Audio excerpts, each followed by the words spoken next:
Welcome in. We have a lot to talk about today, the first being the GBU-72. This is one of America's newest weapons, so we will dive into the GBU-72 today. We also have the A-10, which is now operating on the southern flank of Iran. General Kane said yesterday that it will be supporting operations against targets that are threatening the Strait of Hormuz. And there are definitely some big strikes that have occurred that have threatened the strait in the last 48 hours, which will highlight some of the impacts with that as well. And then this doesn't appear to be ramping down. The Pentagon is asking for more money to support operations, and it appears we see more iron and more people that are flowing to support operations in the region. And not to mention that the Secretary of War said yesterday that escalation is continuing to accelerate, and the largest strike package has yet to be seen. Before we get into how to punch through 100 feet of reinforced concrete, a quick word from our sponsor. Modern warfare isn't just kinetic. A lot of it plays out online, and your personal accounts are a target whether you wear the uniform or not. Weak passwords, reuse credentials, or reuse passwords. I think we're all guilty of that. It's an easy way for adversaries to get in without firing a single shot. And that's why I use Proton Pass. It's a password manager built by the same team behind Proton Mail, which is a Swiss-based company. Features end-to-end encryption, zero-knowledge architecture, which means that even Proton can't see your data. It generates strong, unique passwords, stores two-factor authentication codes, and autofills logins across all your devices. It even monitors the dark web and alerts you if your credentials have been leaked in a breach. No ads, no data tracking, and it's completely free to start. Take control of your digital identity today, protect yourself, protect your loved ones, and check out Proton Pass, link down below. With that being said, let's get into the GBU-72. First piece I want to talk about here is the GBU-72. This is a 5,000-pound class weapon, or 2,300 kilograms for everyone else in the world. A bunker buster bomb, better known as the Advanced 5K Penetrator. So the development of this started in 2017, and the first flight occurred down at Eglin Air Force Base, where we do developmental tests, in 2021. This ordnance was dropped off an F-15E Strike Eagle. And from what we know thus far, open source-wise, is it's been certified on both the F-15E Strike Eagle as well as the B-1B. Now, there is some speculation, mixed reporting, that the Israelis dropped it off their F-15I in September of 2024 against some Hezbollah leadership in Lebanon. Now, later reporting said that it was actually 2,000-pound class weapons. We probably really won't know what the truth is there. However, the U.S. did use this variant in May of 2024 against the Houthis in Yemen. So the GBU-72 utilizes GPS. You can see here, this is the tail kit, which is probably using a tail kit very similar to the GBU-31, which is a 2,000-pound class weapon. The tail kit is what makes the bomb smart. That's what's picking up the GPS signal and guiding it. The drop-in smart weapons, depending on the target and the desired effects, in this case, I would imagine a near 90-degree impact angle is probably what you're going for. There could be some other reasons why you might want a less steep angle, but for the example here, let's assume you want this thing to penetrate as far as possible.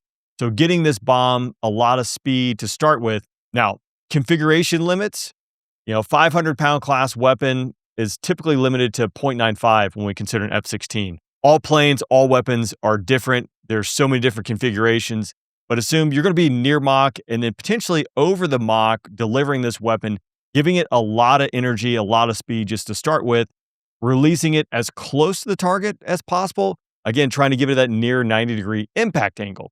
Now, again, not saying that's the case here. This was utilized against missile storage facilities along the Strait of Hormuz. And clearly that has been a pain point as we've seen tanker after tanker and refinery after refinery hit by one-way attack drones and ballistic missiles.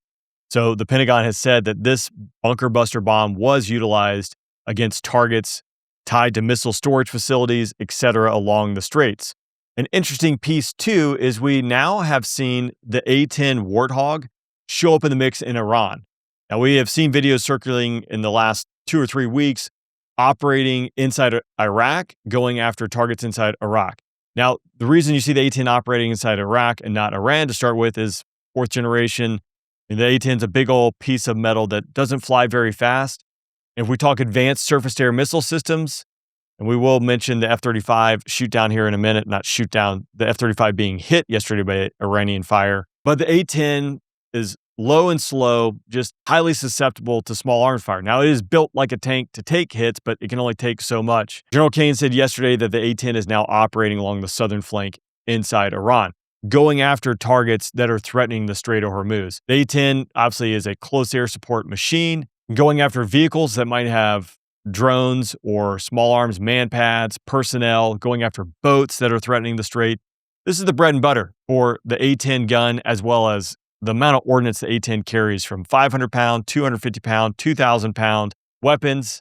We have Mavericks, as well as the AGR-20. So a whole host of armament, and that's just scratching the surface of what the A-10 can carry to go out there and hopefully help open up the sea lane along the Strait of Hormuz. Now, yesterday I put out a video about the F-35 that made an emergency landing. The allegation is that the F-35 was hit by Iranian fire over Iran. The pilot safely made it back and is in stable condition. We still have not seen any confirmation from CENTCOM specifically saying that an Iranian surface-to-air missile or air defense asset struck this F-35. However, people familiar with it have said that it was surface fire that hit this F-35. And then I did mention the interesting comment from CENTCOM was that the pilot was in stable condition.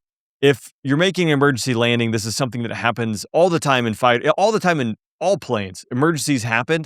You usually don't mention that the pilots were in stable condition unless it involves smoke inhalation, or in this case, let's say it was hit by Iranian fire and then hurt the pilot. So mentioning that stable condition, I think, validates this to a certain extent that something happened.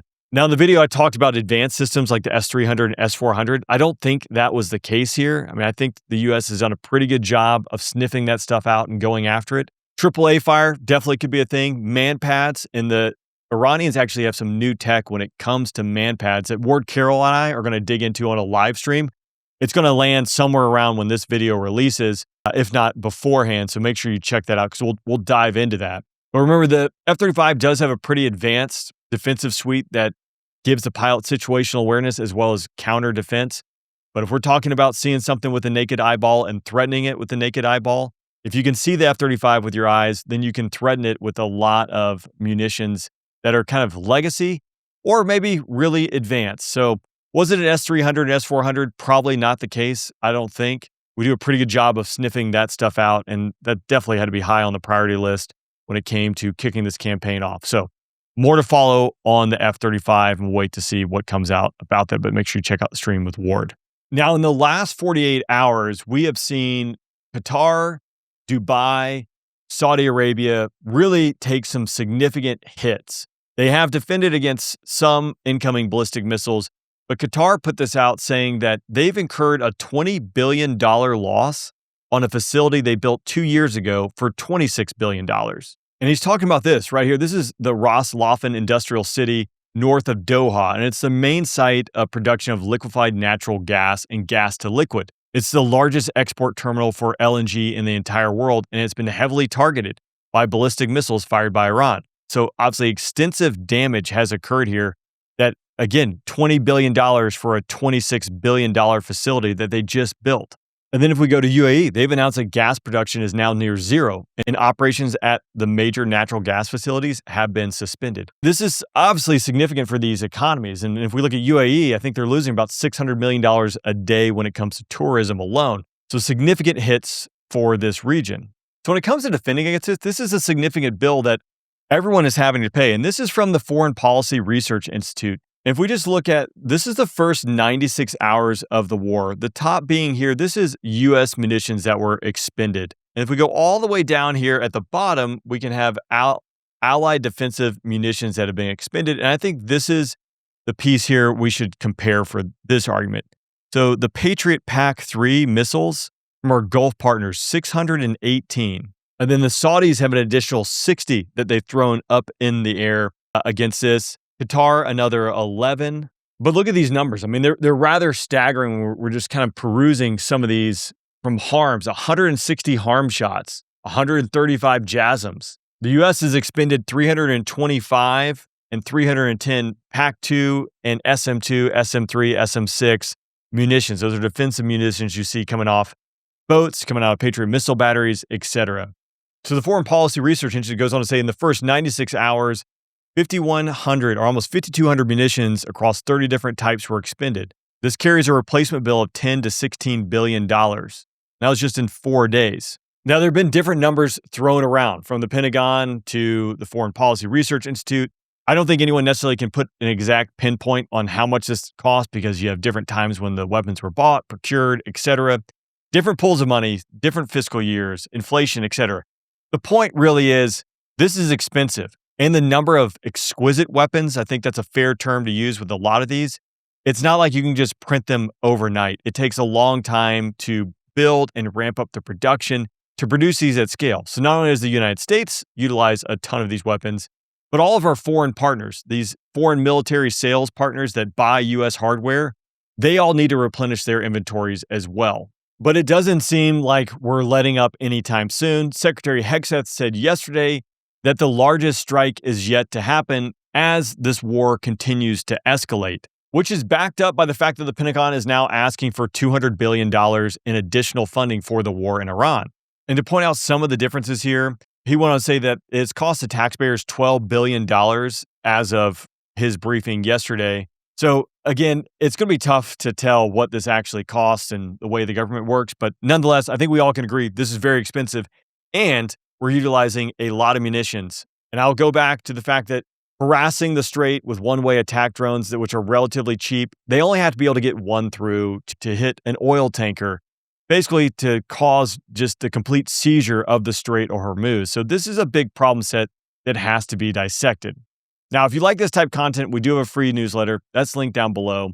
Make sure you check out the live stream with Ward Carroll. Again, depending on when this gets released, the live stream might already happen. We're going to dive deeper on that F-35 hit and what potentially went down based on the information we have available to us and then what's been released. And I wouldn't imagine that we're going to see a lot of information flowing from this one, but I think we'll have a pretty good discussion about it. So check that out, and I'll see you next time.